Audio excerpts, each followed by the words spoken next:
हमारी सोसाइटी में role model नहीं है ज़्यादा, मॉडल तो बहुत है रोल मॉडल कम है। तो रोल मॉडल में हम किसको फॉलो करें? तो लोग कहते हैं कि सोशल मीडिया ज़्यादा यूज़ करते हैं सिविल सर्विस ऑफिसर। मैं कहता हूँ कि करना चाहिए, ओवरबोर्ड नहीं जाना चाहिए। अगर सिविल सर्विस ऑफिसर नज़र आ रहे हैं हमें कि वो काम कर रहे हैं, गरीबों से मिल रहे हैं, दूसरों के लिए काम कर रहे हैं, तो अच्छा रोल जा रहा है सोसाइटी में। बच्चा किसको फॉलो करेगा? स्कूल का स्टूडेंट आईएएस ऑफिसर को फॉलो करे, far better than following a gangster और समबडी इज वेरी मजे कर रहा है, तो ये पैसे कमा रहा है, उसको फॉलो करने की जगह ये बेटर है सर्विस। ये मैं बहुत स्ट्रांगली फील करता हूँ कि जो कंडीशंस हैं मुखर्जी नगर वगैरह में या और जगह भी, और ये नॉट ओनली यूपीएससी, आप इंजीनियरिंग एंट्रेंस देख लीजिए, कोटा वगैरह में भी यही हाल होगा, हैदराबाद में, आंध्रा में भी, तेलंगाना में भी और स्टेट्स में भी, you find there are these huge institutes which are training people for IITs. Not good conditions to live. And the child is becoming a zombie. Machine की तरह वो ऐसी मतलब उसका emotions खत्म है. So I think it is important to tell the children that this is not something कि यार इतना पागल होने की ज़रूरत नहीं. And parents को देखना पड़ेगा. अब वो बच्चा ही कहेगा नहीं वहाँ जाना ज़रूरी है, लेकिन वहाँ पे जाके घर वाला माहौल अगर नहीं है तो एटलीस्ट थोड़ा बहुत तो होना चाहिए और बेसिक्स तो होने चाहिए। और फिर फायर नॉर्म्स क्या है इनके? अभी फ्लड आया, फायर नॉर्म्स आपका स्टैम्पीड हो जाए, कुछ और हो जाए, हाउ कैन यू हैंडल?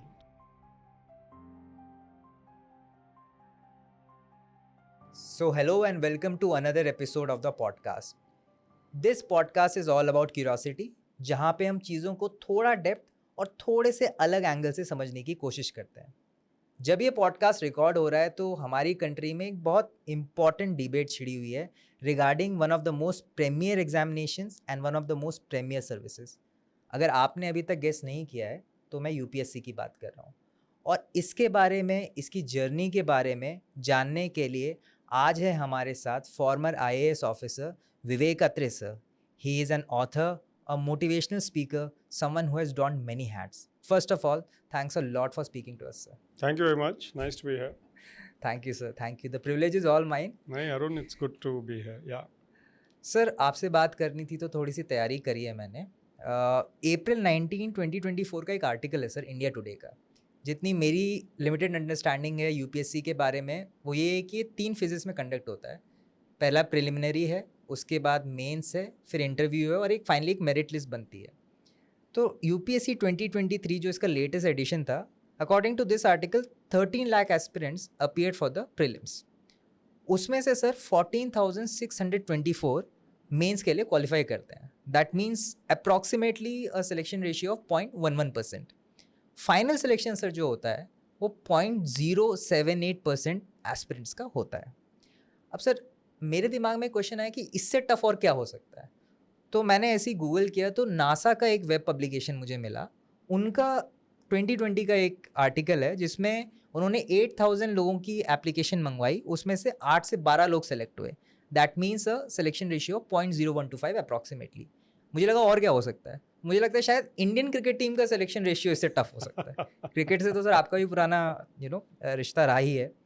फिर मैंने थोड़ा सा इसकी हिस्ट्री के बारे में जानने की कोशिश करी कि ये एग्जामिनेशन कहाँ से आता है, इसकी लेगेसी कहाँ आती है। सो मुझे पता चला कि 1854 में मैकेले कमेटी थी, उसने रिकमेंड किया कि जो ईस्ट इंडिया कंपनी थी पहले, उससे हटा के एक मेरिट बेस्ड एग्जामिनेशन कंडक्ट करते हैं। 1885 से रेगुलरली होने लगा और 1922 से ये एग्जामिनेशन पहली बार इंडिया में हुआ।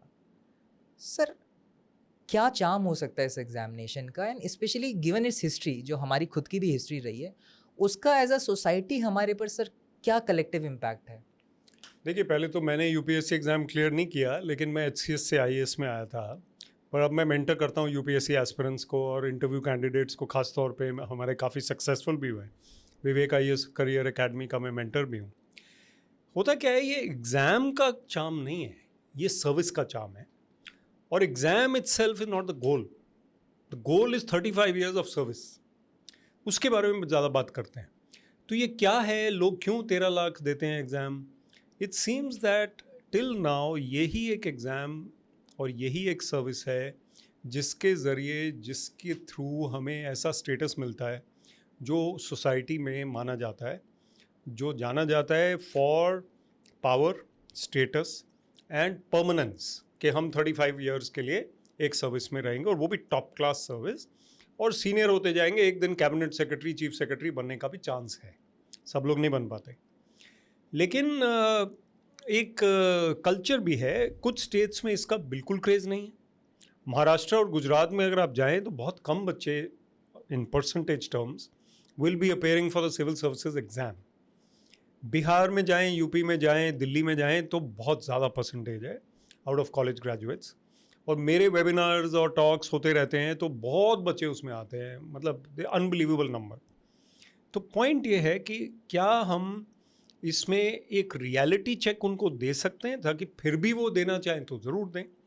तो ये 13 लाख लोग जो आ रहे हैं, उनका इम्प्रेशन क्या है कि ये एग्ज़ाम हमें कहाँ ले जा रहा है? क्या वो स्वर्ग में ले जा रहा है, या एक ऐसी सर्विस में ले जा रहा है जहाँ पे हम पावरफुल स्टेटस वाले हो जाएंगे, या एक ऐसी सर्विस में ले जा रहा है जहाँ पे चैलेंजेस भी होंगे, अप्स एंड डाउन्स भी होंगे, लेकिन it is still worth trying. तो एक रियलिटी चेक ये हो गया। Last point on this one is that each individual youngster is trying to decide the career. उस वक्त जब 21-22 के जब आप एग्ज़ाम देना शुरू करते हैं यूपीएससी का, क्लैरिटी नहीं होती। कई लोग सोचते हैं 14 ईयर्स में बच्चे को डिसाइड कर लेना चाहिए मेरा करियर क्या। It's not possible. So I as a motivational speaker I tell them कि ज़्यादा प्रेशर मत डालो इन पे। 21-22 में मुझे नहीं पता था मैंने क्या करना है, अभी भी मुझे नहीं पता था, मैंने रिज़ाइन करके मोटिवेशनल स्पीकर बन गया हूँ when I was in my 40s। So it is very important to give them that latitude and encouragement। तो अगर वो यूपीएससी एग्ज़ाम इसलिए दे रहे हैं कि इसमें कम से कम एक गारंटी सी है, और ये एक जेनरिक सर्विस है। अगर मुझे कन्फ्यूजन भी है अपने बारे में तो भी मैं यूपीएससी एग्ज़ाम दे सकता हूँ। तो ये 13 लाख जो लोग हैं, इनमें बहुत ज़्यादा क्लैरिटी नहीं है, बट वो चांस लेना चाहते हैं। सो इन a nutshell I would say कि जितने लोग दे रहे हैं वो शायद सबको नहीं देना चाहिए एग्ज़ाम। अपने बारे में सबको पता होता है, पेरेंट्स को चाहे ना पता हो, लेकिन आपको अगर पता है कि आप किस काबिल हैं तो आप ट्राई ज़रूर करिए। पर ट्राई भी कितनी बार करना है वो शायद आपका क्वेश्चन भी होगा। 2 अटेम्प्ट्स आई वुड से, उससे आपको क्लियर हो जाएगा कि मैं कहाँ पे हूँ। अगर 2 अटेम्प्ट्स में आप बहुत ही दूर हैं तो please don't appear for the third time, और अगर आप नज़दीक हैं तो appear for the third time. ये आंसर है। बहुत sir, this is quite elaborate. आपने एक बहुत अच्छा सर टैंजेंट टच किया कि 2 बार जब हम देते हैं तो हमें खुद का एक इवैल्यूएशन हो जाता है कि हम मे बी इस गोल से कितना दूर हैं, कितना पास हैं, एंड देन हमें डिसाइड कर लेना चाहिए कि आगे बढ़ना है नहीं बढ़ना है। मेरा जो एक्सपीरियंस रहा है सर, मेरा इंटरेक्शन है, जनरली एज प्रोफाइल रहती है 22 से लेके 27-28 तक जाती है।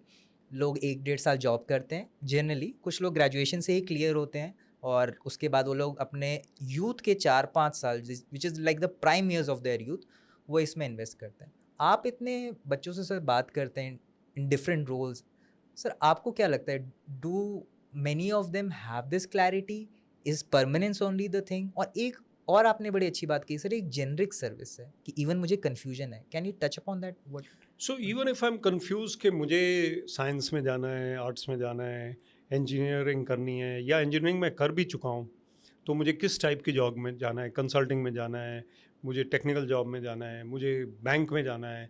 इंजीनियर्स भी बैंक में आ जाते हैं। सो जेनरिक सर्विस का ये फ़ायदा है कि आप किसी भी क्वालिटी को रखते हैं वहाँ पे कोई ना कोई आपका रोल होगा। So there are people who have an acumen for technology, वो भी आईएएस में आते हैं। There are people who have an acumen for agriculture, और फिर किसी का एक्यूमेन है कि वो पब्लिक सर्विस ओरिएंटेड है, वो सब आईएएस में आ सकते हैं, आईपीएस में आ सकते हैं।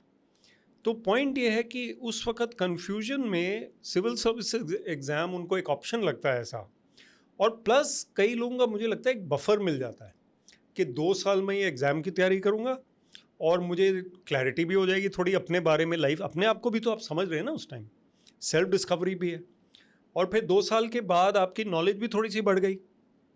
यूपीएससी के एग्ज़ाम, मैंने किसी वीडियो में बोला कि जब आप 2 साल तैयारी कर रहे हैं आपकी जीके इंप्रूव हो जाएगी, आपकी राइटिंग स्किल्स इंप्रूव होगी, आपकी नॉलेज इंप्रूव होगी, ऑप्शनल जो भी सब्जेक्ट है। तो 2 साल के बाद you may B more clear about what you want to do in life.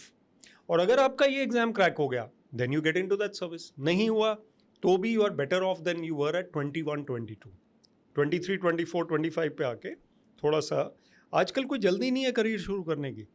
Most families will not want the child to start earning at 21. Lower middle class में हो सकता है, बोले तू अब अपना इनकम शुरू कर. तो 21 साल की उम्र में अगर कोई अर्निंग शुरू करता है और यूपीएससी के एग्ज़ाम भी साथ में दे रहा है, तो उसका कॉन्फिडेंस भी बना रहता है. जो खाली बैठ के तैयारी कर रहा है, जो और कुछ नहीं कर रहा है, उसका कॉन्फिडेंस 2 साल के बाद तीसरे साल में बनाए रखना मुश्किल होता है. फिर let us be very Frank, taunts भी शुरू हो जाते हैं. पड़ोसी भी कुछ बोलेंगे.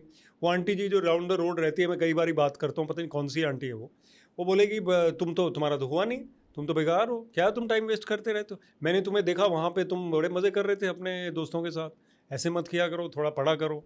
अब आंटी तो सो गई जाके, आप दुखी हो रहे हैं. तो मेरा ये इंसाइट है कि आप एग्ज़ाम तब दें जब आप रीजनेबली गुड हैं, कॉन्फिडेंटली दें.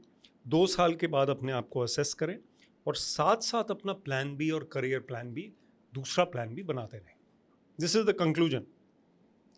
एक सर परसेप्शन बहुत बड़ी चीज़ होती है मुझे लगता है लाइफ में. एक चीज़ है कि वो कैसी है और एक चीज़ है कि मैं उसे कैसे देखता हूँ.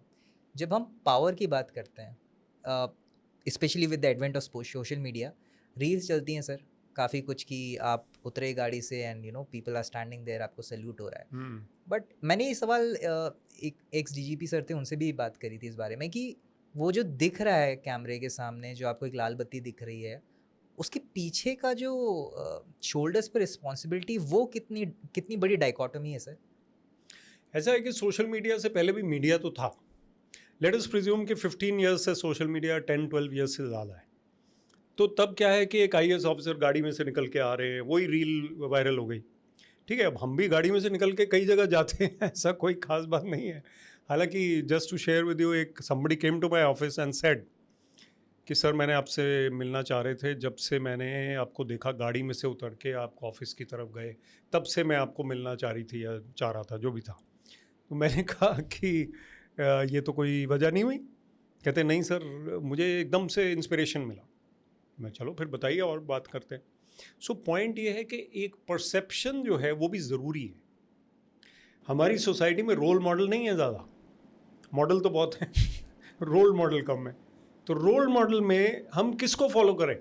तो लोग कहते हैं कि सोशल मीडिया ज़्यादा यूज़ करते हैं सिविल सर्विस ऑफिसर. मैं कहता हूँ कि करना चाहिए, ओवरबोर्ड नहीं जाना चाहिए. अगर सिविल सर्विस ऑफिसर नज़र आ रहे हैं हमें कि वो काम कर रहे हैं, गरीबों से मिल रहे हैं, दूसरों के लिए काम कर रहे हैं, तो अच्छा रोल जा रहा है सोसाइटी में. बच्चा किसको फॉलो करेगा? स्कूल का स्टूडेंट आईएएस ऑफिसर को फॉलो करे, far better than following a gangster और समबडी इज वेरी मज़े कर रहा है, ये पैसे कमा रहा है, उसको फॉलो करने की जगह ये बेटर है. सर्विस, इसमें भी प्लस एंड माइनस होता है. Second part of your question कि इसके पीछे क्या है? पीछे तो चैलेंजेस हैं, बट चैलेंजेस के साथ साथ एक स्टेटस भी है, एक पावर भी है, आपको सेटिस्फैक्शन भी मिल सकता है. किसी पोस्टिंग में आपको सेटिस्फैक्शन मिलेगा, किसी में नहीं मिलेगा. किसी में आपको लगेगा कि अकम्प्लिश किया कुछ. जैसे मैं डायरेक्टर आईटी था, तो आईटी पार्क बना चंडीगढ़ का जब, तो मेरा कुछ कंट्रीब्यूशन था, तो लोगों ने रिकग्नाइज भी किया, तो you feel good about it. In every posting you may not feel that great. So ups and downs will be there, but front end जो सोशल मीडिया वाला है वो भी कुछ हद तक ज़रूरी है, और जो बैक हैंड है वहाँ पे असली काम हो रहा है.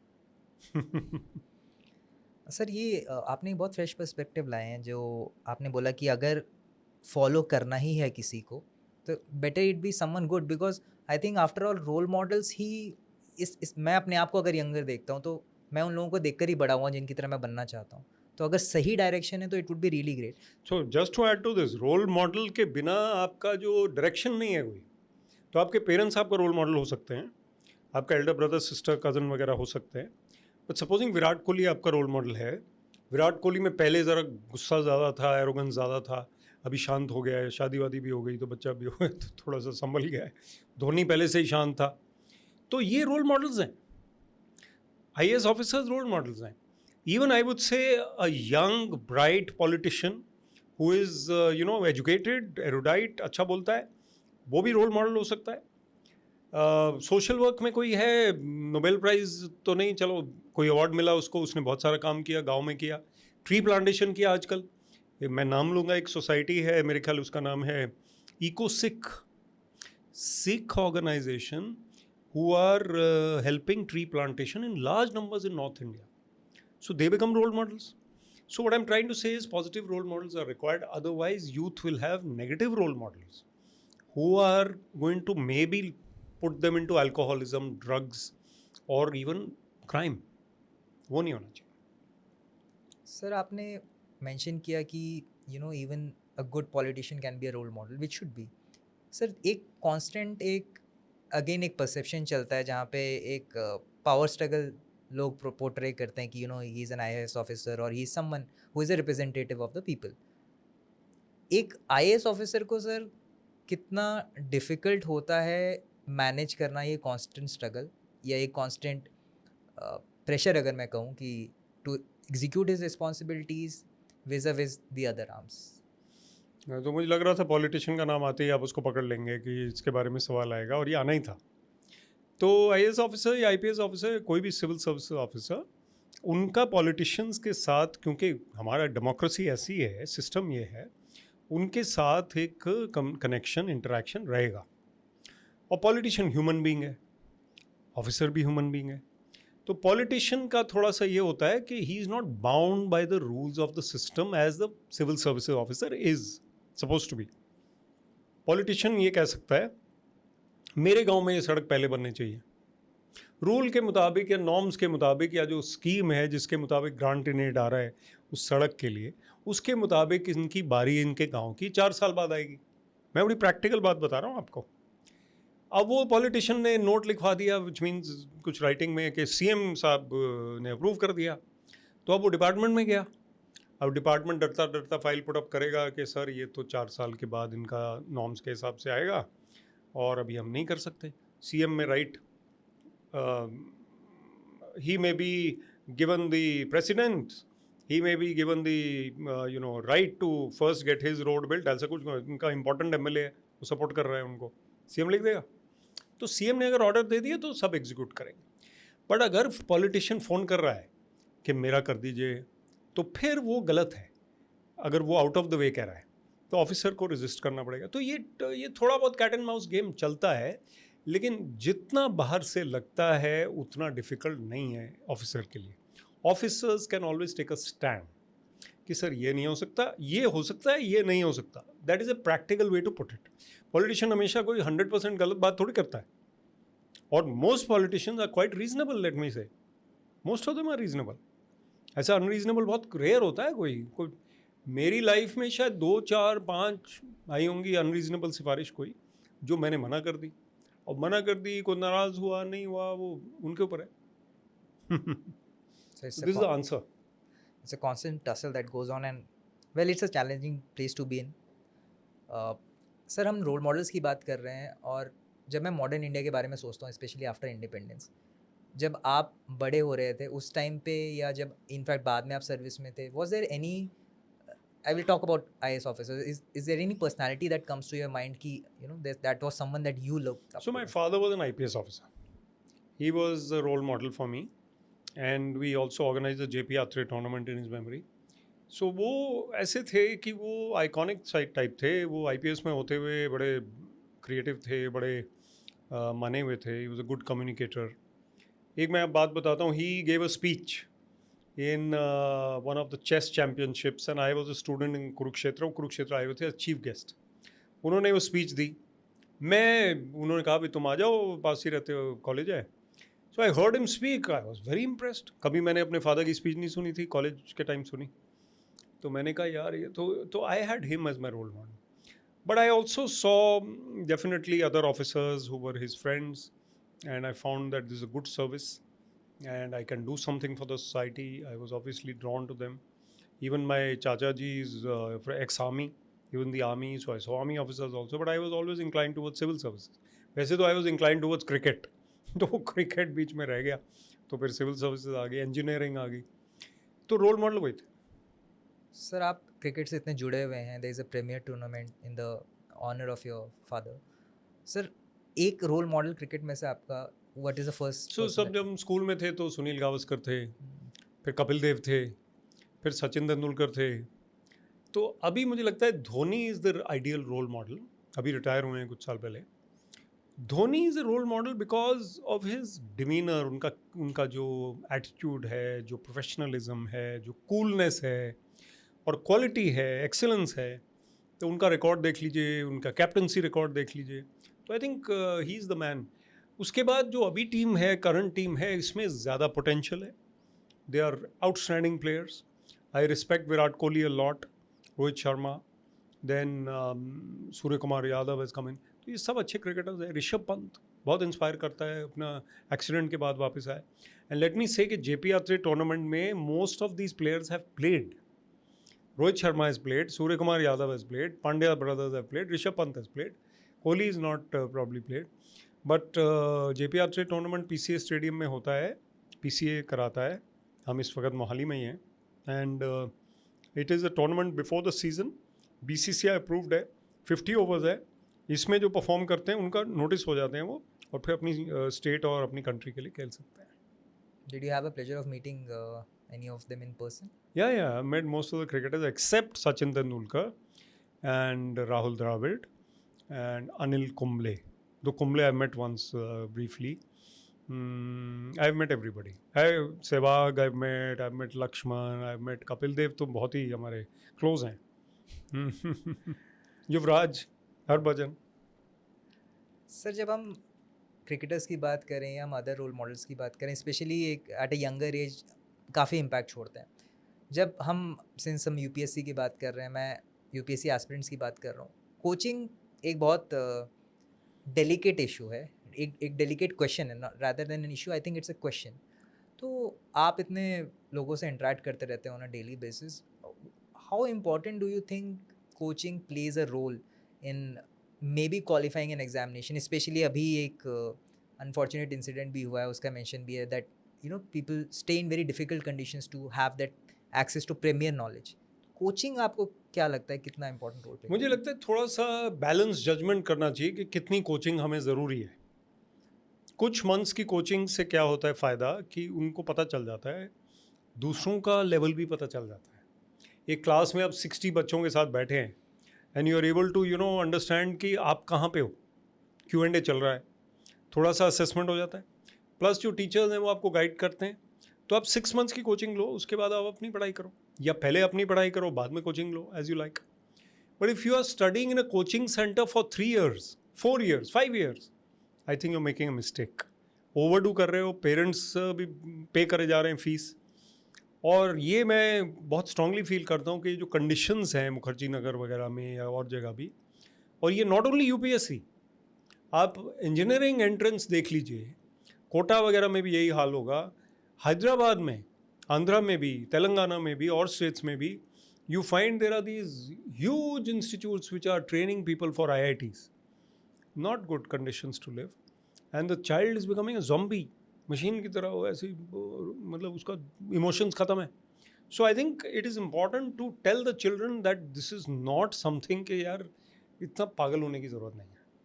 एंड पेरेंट्स को देखना पड़ेगा। अब वो बच्चा ही कहेगा नहीं नहीं वहाँ जाना ज़रूरी है, लेकिन वहाँ पे जाके घर वाला माहौल अगर नहीं है तो एटलीस्ट थोड़ा बहुत तो होना चाहिए ना, और बेसिक्स तो होने चाहिए। और फिर फायर नॉर्म्स क्या है इनके, अभी ये फ्लड आया, फायर नॉर्म्स, आपका स्टैम्पीड हो जाए, कुछ और हो जाए, हाउ कैन यू हैंडल? तो दीज सेफ्टी नॉर्म, खैर थोड़ा सा ये हमारी म्यूनिसिपल सर्विसेज वैसे जनरली भी देखा जाए, हम सिर्फ UPSC एस्पिरेंट्स की बात कर रहे हैं, अगर वो कोई और होते तो anybody could have been in that. This question came to me sir, हाँ। कि अभी इतना हाईलाइट हो रहा है that UPSC aspirant was unfortunate to be there, Yeah. but that could have been any other It human could have being. been anybody, so then 3 people killed, that's very tough. Yes, sir. जब sir हम आगे बढ़ते हैं अपने career में, या specially इस examination के पॉइंट ऑफ व्यू से बात करूं, एक और बहुत क्वेश्चन है जो बार बार आते रहता है सामने, कि let's say an aspirant cracks this examination and वो क्वालिफाई कर जाते हैं लेट्स से IPS सर्विसेज के लिए, बट ऐसा बार बार देखा गया है कि जो एस्पिरेंट IPS भी बन जाते हैं then they reappear for the examination to become an IAS। आपके हिसाब से क्या ये पावर का कोई परसेप्शन है कि अगर मैं IAS बन जाऊंगा तो मेरे पास एक अपर स्टैचर होगा within the services even, या is it something else? This is more to do with the kind of mindset and it's a kind of tradition कि एक सिविल सर्विसेज में IFS IAS officers are supposed to have a better all round career. IPS में बहुत बढ़िया brilliant officers मैं मिला हूँ और उनका काम भी बहुत ज़्यादा इम्पॉर्टेंट है. दी ओनली थिंग इज़ कि IPS में obviously you are a police officer, Indian police service, तो उसमें फिर IAS के बजाय you cannot get into agriculture normally. आजकल IPS ऑफिसर्स भी हरियाणा में भी केसेस हैं, 4 to 5 ऑफिसर्स हैव वर्कड और may be more in IAS postings, director sports, commissioner transport etcetera. So point ये है कि are we comparing the services? They may be a little bit of a perception कि IAS is a more preferred service, IPS is a less preferred service comparatively. पर जो IPS में आ गया उसको मेरे ख्याल तो ही शुड बी डिलाइटेड और she should be delighted. And yes they can try for IAS again, हो गया तो ठीक है, if they have that एक्यूमेंट.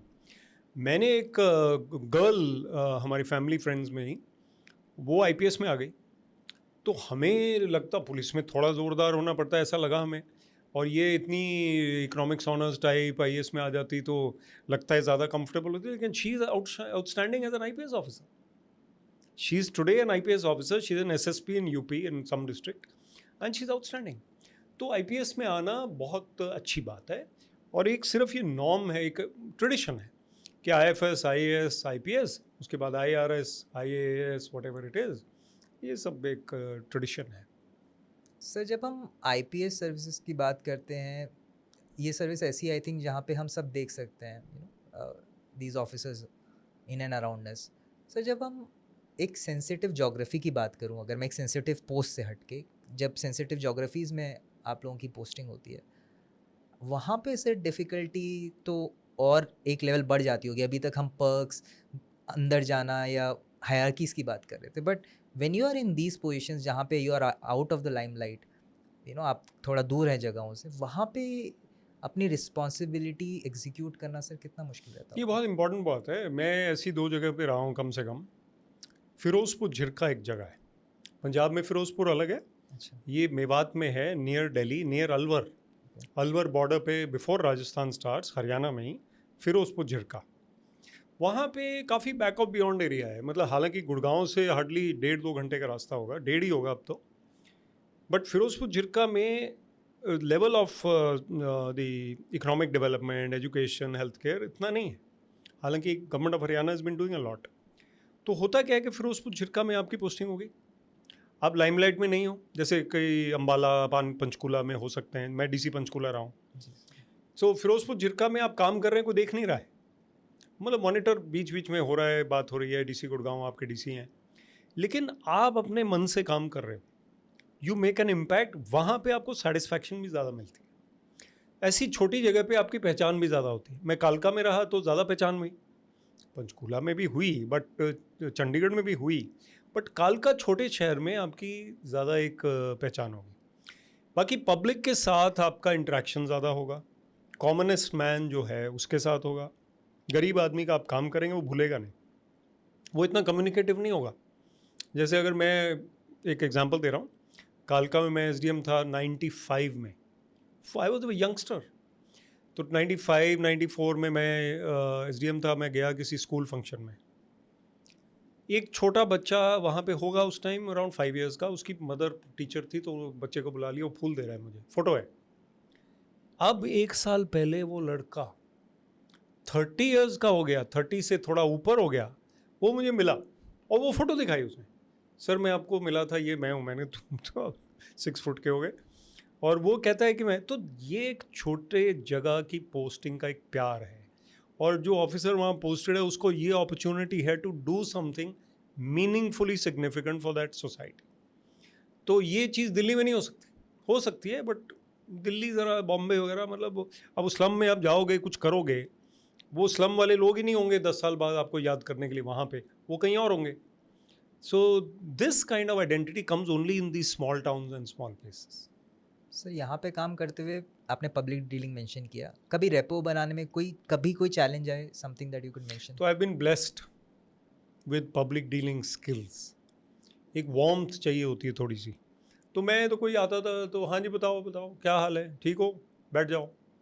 This is my normal behaviour conduct with a public person. वो एक्सपेक्ट क्या करते हैं कि पता नहीं कैसे साहब होंगे, डर होता है उनको थोड़ा सा. एक डीसी पंचकुला में एक बच्चा आया जी टीवी ग्रुप के साथ. You may have seen that video. 14-15 years का बॉय है और वो Zee TV one day with the DC Panchkula show है. और वो बच्चे ने डिसाइड करना है at the end of the day कि उसने आईएएस की तैयारी करनी है आगे जाके या नहीं करनी. तो वो ये बोला, कहता है सर आप तो बड़े मतलब थके भी नहीं और बड़े आप अच्छे से बात करते हो. सबसे मैंने सुना था कि डीसी बड़े खड़ूस होते हैं. किसी ने उसको सिखाया होगा ये बोलना. When we talk about it, अभी एक रीसेंट केस हुआ है जहाँ पे लेट्स से कि काफ़ी क्वेश्चंस उठ के आ रहे हैं कि इतनी प्रीमियर सर्विस में घुसने के लिए भी क्या there are loopholes. Do you think कि इससे किसी तरीके से भी कोई इमेज पे या आपको कुछ परसेप्शन में ऐसा फ़र्क लगता है? And what are your views about say whatever is देखो हैपनिंग? इसको समझना बड़ा ज़रूरी है. There is one case which is suspect, there is an inquiry going on. ठीक है, उसमें जो निकलेगा, अगर मान लो गलत निकले कि उन्होंने गलत तरीके से रिक्रूटमेंट हुई, तो that is wrong. It is a flaw in the system which has to be corrected. लेकिन मैं आपको पहले भी कह रहा था, एक रूम है बड़ा आलीशान. वो आलीशान रूम को आप या तो उसको खुश हो सकते हैं उस रूम में, या आप कह सकते हैं यार उस दीवार पे एक ब्लैक स्पॉट है छोटा सा, वो बड़ा गलत है. तो ये जो डार्क स्पॉट होता है किसी भी चीज़ में, वो किसी भी चीज़ में हो सकता है, but it doesn't mean that the rest of it is खराब. तो 99.9999% of the people who have been recruited in the UPSC, I would say, came on merit. Came on whatever merit, come reservation, whatever it is. They came on their own, बलबूते पे आए. तो उनको हम ये नहीं कह सकते ये गलत तरीके से आए. एक जना आ गया, loop hole in the system आया, उसको ठीक करना ज़रूरी है. सो आई थिंक एक और बात है, मैं बड़ी स्ट्रांगली कहूँगा, कुछ भी गलत होता है ना इंडिया में, तो कहीं ना कहीं एक आर्मी ऑफ पीपल बैठी है उसको और ख़राब करने के लिए सोशल मीडिया पे. वो अक्रॉस द बॉर्डर भी हो सकते हैं, वो इंडिया में भी हो सकते हैं, वो कहीं बाहर भी हो सकते हैं.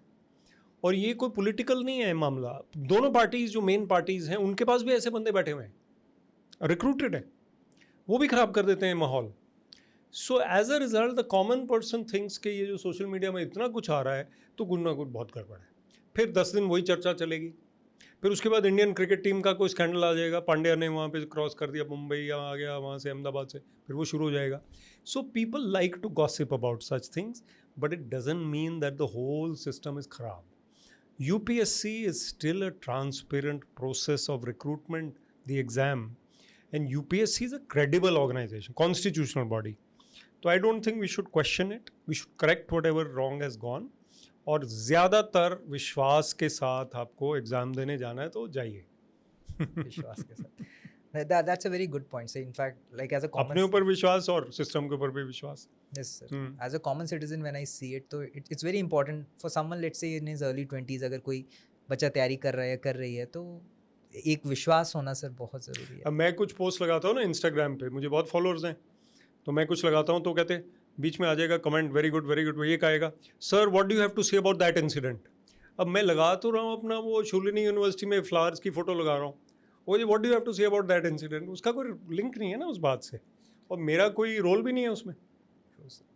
सर आपका इतना लंबा जो करियर रहा है, that what excites me most is कि डिफरेंट रोल्स में रहा है. You have been an IAS officer, you have been an author, अब आप बच्चों को गाइड कर रहे हैं. आपके हिसाब से पावर क्या होता है sir? If I ask you what is power? Very important question. So normally the human desires are for 3 types of things, materialistic desires. I read a lot of spiritual books, Paramahansa Yogananda, the autobiography of a yogi, so I follow these things. So the 3 material desires are money, power and fame. Money is a natural understanding that we need to be prosperous, we need to have possessions, money. But beyond a point, what will you do with that money? How many cars do you need? मैं अपनी talks में कई बार ही बोलता हूँ Lamborghini चलाई जानते हो, लेकिन लंबरगिनी का करोगे क्या?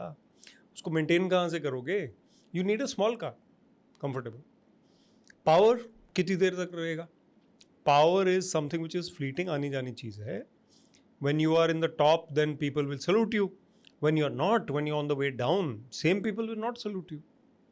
So there is one share which one Colonel Chima likes. वो मेरे साथ कल आ रहे थे गाड़ी में, हम जलंधर से तो बात कर रहे थे। वो कहते जो मेरी जगह किसी वक्त तख्ते नशीं था, उसको भी अपने खुदा होने का यकीन था, which means who was sitting in this post before me, he also thought that he is God. You sitting on this post should not think that you are God, because you will also go one day. So power is something which will come and go, and power is something which comes from the post. But personal power, personal reputation, goodwill, आपका magnetism, आपका रुतबा, आपकी जो, अब मुझे अभी भी phone आते हैं कि सर आप फलाने को बोल दो, मेरा ये काम है, सिस्टम में होता है। तो मैं ये तो नहीं कह सकता कि यार मैं तो अभी सर्विस में नहीं हूँ, बोलते सर आप करा सकते हो। तो that is your personal goodwill which is more important than your positional power. Third is fame. अब फेम जो है वो जाता नहीं, उसकी ललक नहीं जाती। Popularity, appreciation, there is no harm in that. Beyond a point it should not be there. लेकिन मैं कई बार कहता हूँ, एक मंक को भी आप बोलेंगे, स्वामी जी को, स्वामी जी आपने बहुत बढ़िया टॉक दिया, सत्संग क्या मज़ा आ गया, स्वामी जी भी ब्लश करेंगे, ह्यूमन बीइंग है, उनको भी अच्छा लगेगा, अप्रिसिएशन। तो ये बड़ी स्पिरिचुअल बात जो मैं आपसे कर रहा हूँ। Money and power and fame are the normal desires of mankind, of humanity, but ultimately the desire only for fame will remain if you work out the other two desires. जैसे sir एक कहावत भी है ना हिंदी में कि उगते सूरज को सब सलाम करते हैं, डूबते को कोई नहीं। सोच के ही बोला होगा किसी ने।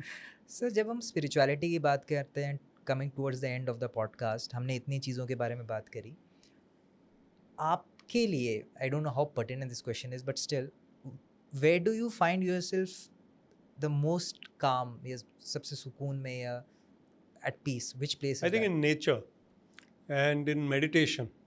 So the peace which comes from meditation is beyond comparison. और एक स्पिरिचुअल बात यह है कि Paramahansa Yogananda ji says, author of the autobiography of yogi, he says prayer means we are talking to God and meditation means God is talking to you. You are trying to receive what God is saying to you. So peace of meditation is incomparable. You cannot compare it with anything. And even in a forest or in a garden, that peace is like meditation. There is, after leaving the service, I resigned in 2017. I have started noticing nature much more. Time नहीं होता ना पहले, ज्ञान के वो जो भी चक्षु थे वो बंद थे या वो बिजी थे. तो अब क्या है कि एक और बात बताता हूँ, मुझे 10 डिजिट नंबर आप बताओगे अपने मोबाइल का, तो एक बारी तो मुझे ये वो याद हो जाएगा, और पहले मैं याद कर ही नहीं सकता था because my mind was cluttered. So now I practise that. So what I am trying to say is that when you meditate, when you are decluttering your mind, you will find a peace and calmness which is much better.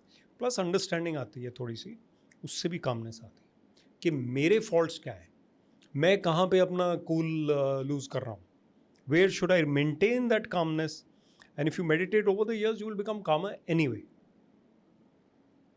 I think sir spirituality या evolution of consciousness जिसे हम कहते हैं, जो कि spirituality का इंडियम है, it's just a way of looking at things, जो शायद पहले चीज़ें नहीं दिखती थी, the unknowables, we somehow get to know that about it. And सबसे बढ़िया तो अपने बारे में ही जान लो तो काफ़ी है सर. बिल्कुल ठीक, अपने बारे में जानना तो सबसे बढ़िया है. And there is another saying, दूसरों को आप बदल नहीं सकते. You change yourself and then others will also change. Sir before we end this podcast, I would like to ask you कि आप कोई book, since you read a lot, you talk to so many people, any book recommendation on any, since we live in a world of media, some TED talk or some video that you would like to recommend to people who are listening? So definitely Autobiography of a Yogi by Paramahansa Yogananda. It's a global bestseller. It's not a religious book. It's a spiritual book. But it is a book that will improve your life even at a practical level. Secondly, I would say Yuval Noah Harari is a great thinker. So read 21 Ideas for the 21st Century. Homo Deus sapiens, Homo sapiens. So I think read more. For entertainment, I would say you read P.G. Woodhouse. You read even Agatha Christie, murder mystery novels. You read even modern writers like Anuja Chauhan, very good Indian writer. And you can even read Durjoy Datta. He's also good. Thanks a lot, sir, for sharing so many experiences and so many और recommendations. Podcast, sorry, videos की आपने बात की, मेरे ही videos देख लो, वही अच्छा है। ये वाला पॉडकास्ट देखो, शेयर करो सबसे, and watch these videos because we are trying to help, we are trying to help the viewers. Indeed sir, in fact मैंने आपके जो भी वीडियोस देखे, they always bring a different perspective. जैसे अभी आपने मेरे लिए जो टेक अवे था, जो आपने स्पेशली सोशल मीडिया के रिगार्डिंग रोल मॉडल्स की बात की, that was something very different, जो ना पर्सपेक्टिव मैंने सुना था और ना मैं खुद सोच पाया। तो sir, thanks a lot very good, for sharing such experiences. All the best, thank you very much, thank you.